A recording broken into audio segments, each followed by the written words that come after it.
What's going on, everyone? Welcome back to the channel. And as we all know, Xbox had somewhat of a rough year, at least in the news, pretty much. There's been a lot of stuff going on. A lot of people are upset with a lot of different changes that have been happening with Microsoft. And even a lot of people are now questioning, what is the point of Xbox? Is it even worth buying Xbox? Well, today we're going to talk about a few reasons why I think that Xbox is actually still worthwhile. But here's the catch. We're actually gonna be talking about the Xbox One. We're not talking about the series systems today. Now the thing is, you may look at me kind of crazy because like the Xbox One, that thing came out like over 10 years ago. Even still, here's the thing, the Xbox One, in my opinion, is still a relatively valuable system, even more valuable than the PlayStation, in my opinion, or at least the PlayStation 4, I should say. Let me specify that before everyone gets upset. So we're actually going to dive into that, but before we do, make sure you guys subscribe to the channel if you already haven't. Like the video, dislike it, whatever you want to do. Now, like I said, I know it's kind of crazy talking about system that's over 10 years old, but I'm gonna break down a few reasons why the Xbox One is such a good system to actually go ahead and purchase. Now, one of the really big things about the Xbox One is that it still gets games released on it. Now, believe it or not, there are still games coming out for the Xbox One. We just had this year Jedi Survivor come out. They did an Xbox and PlayStation 4 port for it. So there is a version of Jedi Survivor that you can get on your Xbox OG one from 2013. Now, me myself, I actually still have my 2013 Xbox. I actually got it at midnight. I'm probably never gonna get rid of it, but I got that at midnight. I have the 2013 version. I even have the controller where it says like day one edition, you know, because I've been riding with them for so long. There's a list of games. I actually installed a bunch of games. Not all the games I'm really gonna play or I play at all right now, but I installed a bunch of games just to see if they actually, you know, would install and run well. And the thing about it is they actually all do. Games like Diablo, Elden Ring, Call of Duty, Halo, Overwatch, Fortnite, Madden 2025, NBA 2K25,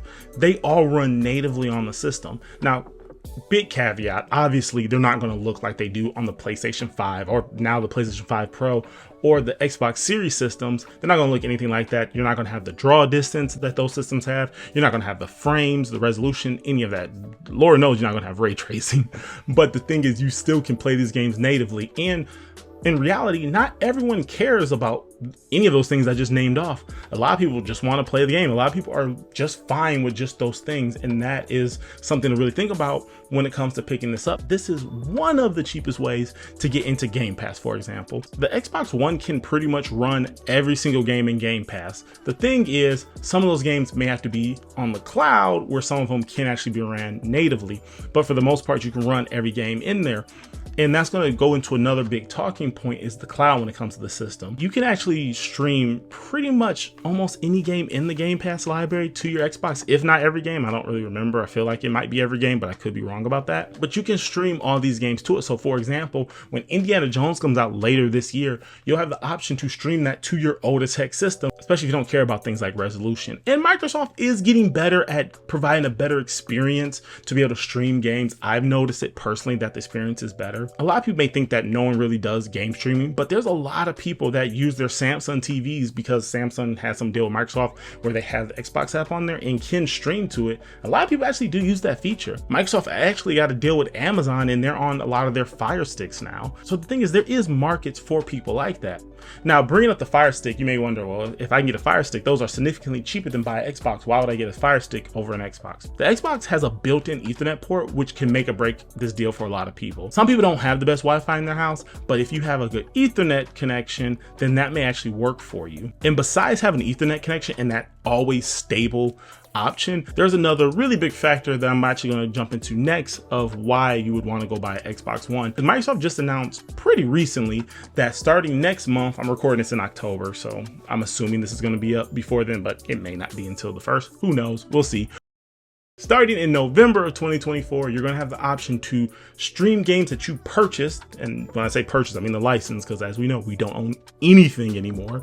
But you'll have the option to stream those games that you have purchased from Microsoft to your devices. Now, I don't know right out the gate if the Fire Stick is going to be included on that or the Samsung TVs with the Xbox app, but we can pretty much be for sure that the Xbox console will have that option to stream those games. So what does that really mean? So if you bought games like Space Marines 2 that came out not that long ago, even though that's not in Game Pass and as of right now there's no option to stream it, if you did purchase that license, you'll have the option to stream it to your old 2013 Xbox console. In reality, there's not going to be any real limitation besides your internet connection with all of these games, which in my opinion, I feel like it's going to take a lot of strain off your console, and they may even last longer because it's not going to be using much of the hardware in the system. Now, the thing is, again, like I said, if you have a Fire Stick, you may be able to do this with the Fire Stick without any problem. You may not need to buy an Xbox console, but the fact that you can still run games natively, and we know that the Xbox console is going to get all of that support probably right out the gate, that's why I'll still lean to get an Xbox, you know, even maybe over the Fire Stick. All right, so future cutaway of me here. There was a couple things I actually forgot to bring out that I wanted to just quickly address when it comes to the differences between just getting something as simple as a Fire Stick, which is cheaper, but why an Xbox One would probably be still a better choice. And one of those two things is things like Discord and communication.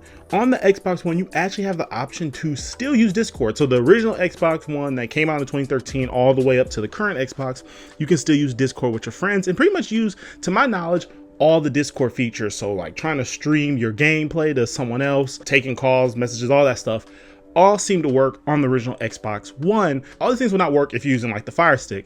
The Fire Stick does not have the ability to use Discord. You'll have to still use another device, like, you know, a phone, a tablet, whatever that can run Discord. You have to use that, and you could do that and that's fine, but it just seems to be more simplistic to just use the built-in, you know, Discord that's on your Xbox, which seems to be so much more convenient and cool. So say for example, you're playing like a game like maybe Fortnite or Overwatch or Warzone or whatever, you can go ahead and play those games and still have a conversation with your friends on Discord. Or maybe you're playing the new indie game, but pretty much across the board, Discord will work. And that is a huge factor for a lot of people. So you'll be able to use that Discord app while streaming, play games or whatever. The other thing that I want to bring out too, that also is important, at least for people like me, maybe for people like you, but you have the option to also use like your accessories across the board. Could I take my Pro Controller Xbox and pair it to my, you know, Fire Stick? Yeah, I can do that, but the settings that go with it won't carry over. So when I go to my PC or when I go to my Xbox, I actually have like these pre-set up settings and these configurations for maybe if I'm playing a first person game, a role-playing game, whatever, because there's that accessories app that is on the Xbox and the PC. When you play things like on the Fire Stick or just any device that runs, you know, Game Pass that's not an actual Xbox or PC, you're not going to get that carryover of accessories. I haven't played COD over the cloud, so I don't know how well it is, but I do know that is an option. But if you want to play that with a Fire Stick, you could, but you're not going to get those, you know, maybe those first person settings that you have where you're going to get that on the Xbox. And that's just for example. And of course, like I said, that's any other game. You have a bunch of different things like how you can change the light on your controller, or for example, the tension of the thumbsticks and just all the other stuff. You're just not going to get that. So having an actual Xbox One is still very beneficial in my opinion. Again, yes, it costs a little bit more, but it's not a huge jump up where it totally gets rid of the value of getting an Xbox One. I would definitely suggest, if you have the means, it's cool to have a Fire Stick, especially if we want to go out of town. I would at least have like maybe one or two if you want to go out of town and you want to, you know, hook your Fire Stick up to like a hotel Wi-Fi and play Xbox. You can do that, then have to lug a whole system.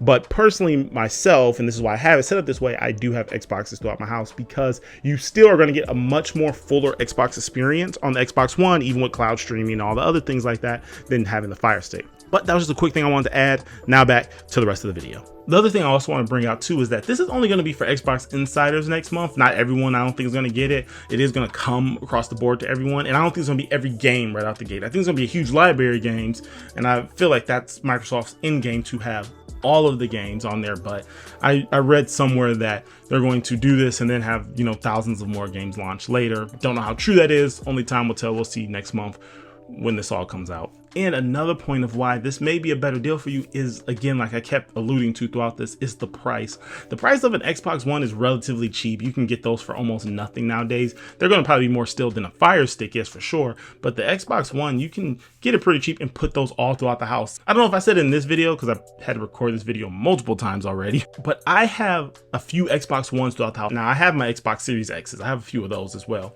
But in other parts of my house, I do have Xbox Ones hooked up and plugged under the TV or behind a television, you know, to be able to do that, to be able to stream those games that I want to stream. But not only just stream, like I keep also saying, to run those games that I do want to run natively.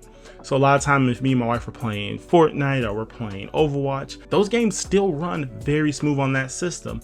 I'm not getting 120 frames per second, but it still runs smooth and I have a relatively good experience regardless. And the great part about all of this is, on Xbox, all your save data is going to send over. As soon as you log into one device and you load up that game, it's going to immediately send all your save data over. They all work across the board, so you don't have to worry about buying anything additional. You don't have to worry about getting more controllers. You can use pretty much what you already have if you want to use the same one, but you also have the option, obviously, to buy multiple ones as well if you want to buy multiple controllers. Now, the thing to keep in mind is this is an old system. When I go to turn my Xbox on after like a totally full cold boot up, it takes a long time to boot up. The Xbox from 2013 takes a lot longer than my Xbox One X. I feel like it takes like over like a minute and a half before that thing comes all the way up after it being off all the time. Once you're up and playing, you'll probably be good to go. The other thing to also factor into is Wi-Fi signals aren't the same. Obviously, you're not gonna have Wi-Fi 7 in systems, and not even Wi-Fi 6 is gonna be in these systems. But for the most part, like I said, you have the option to do Ethernet if you need to do Ethernet as well. Those ports on the back of the systems for you. And so in reality, my biggest thing is maybe it's not worth throwing out or selling your Xbox because you can still use them. And like I said earlier, Microsoft is just adding more length of time that you can have with your system. Now, the thing is, for the people that are on the PlayStation side, if you guys want me to do a video, comment that down below and I'll do a video for the PlayStation perspective of this. But just a quick hot take, just me without doing any actual looking into it, PlayStation can't do what Microsoft is doing in this aspect. So I still personally have a few PlayStation 4s around my house. We don't really use them anymore, but I still have them. And the reason why we don't use them is because of that huge cloud aspect. It's not on the PlayStation side. Now you could say, yes, games like Fortnite, Overwatch still run for sure, but I can't play any of those newer games on my PlayStation via the cloud. Like for example, Ratchet and Clank, the newer one that came out, the last one, there's not a PlayStation 4 option, and I believe there's no way to stream it to the PlayStation 4 over the internet. I believe the PlayStation 5 can do the streaming, but the 4 can't, which I don't know why they didn't enable that. That seems like a slam dunk, but I guess they feel like they don't need to. As of right now, it doesn't look like you're gonna have the option to play games that you purchased, kind of like what Xbox is doing right now. It doesn't look like you're gonna have the option on the PlayStation side. So because of those two things are reasons why personally it would be a lot harder to go switch back to the PlayStation 4 and use that. But you still can run, you know, quite a few games on the PlayStation 4. Don't get me wrong. You still run a bunch. All the ones I named off that are running natively on the Xbox also run on PlayStation. So you have that. So this is just something maybe just think about. If you, like I said, if you still have your system, I would highly suggest hanging on to it. And maybe if you don't have one, see about maybe going out and buying one, or at least a Fire Stick. But you have those options on the Xbox side. That is what I do enjoy about Xbox. You have those options. You can put a few of them throughout your house at the cost of buying one Xbox Series S. So that's just my thoughts. Comment down below what you guys think. Do you have Xbox One? Are you hanging on to it? There's a lot of questioning on, is it worth still having the Xbox just in general when PC is out there? If you do game on PC and you don't really want like the Series X's or the Series S's, you could still buy that Xbox, that regular Xbox, throw it somewhere else in your house, and the games that you play, you know, those Xbox games that you play on your PC, they can pop over on your Xbox, that 2013 Xbox, send your save data over, and you're good to go. Keep in mind, the Xbox does have controller and keyboard support, especially their cloud games have that. So there's a lot of customizing that you can do to kind of fit whatever environment that you guys are in, but I personally think that it's still worth hanging on to them if you have them. But anyways, like I said, comment that all down below. I'm very interested on your guys' perspective on what you're doing with your old systems if you still have them. And if you haven't already, make sure you subscribe to the channel, and I'll catch you all in the next one. See ya.